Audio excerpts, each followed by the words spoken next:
Badai PHK, pengangguran di mana-mana dan bagaimana solusinya. Dalam beberapa tahun terakhir, dunia kerja telah menghadapi badai yang belum pernah terjadi sebelumnya.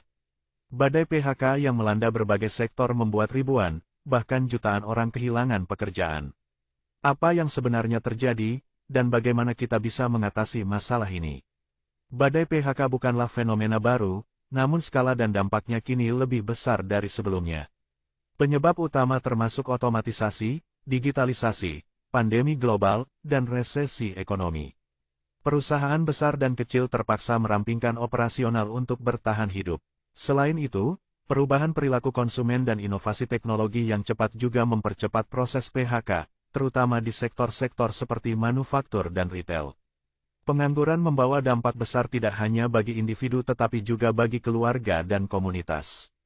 Banyak yang menghadapi kesulitan finansial, kehilangan asuransi kesehatan, dan tekanan mental akibat ketidakpastian masa depan.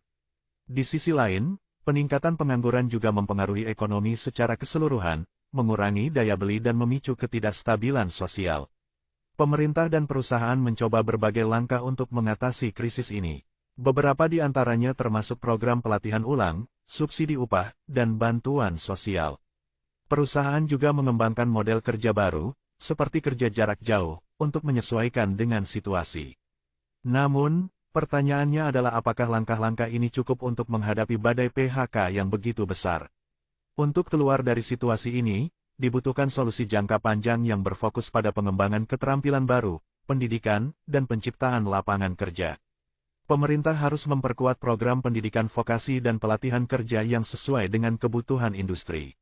Selain itu, mendorong kewirausahaan dan startup bisa menjadi cara untuk menciptakan lapangan kerja baru.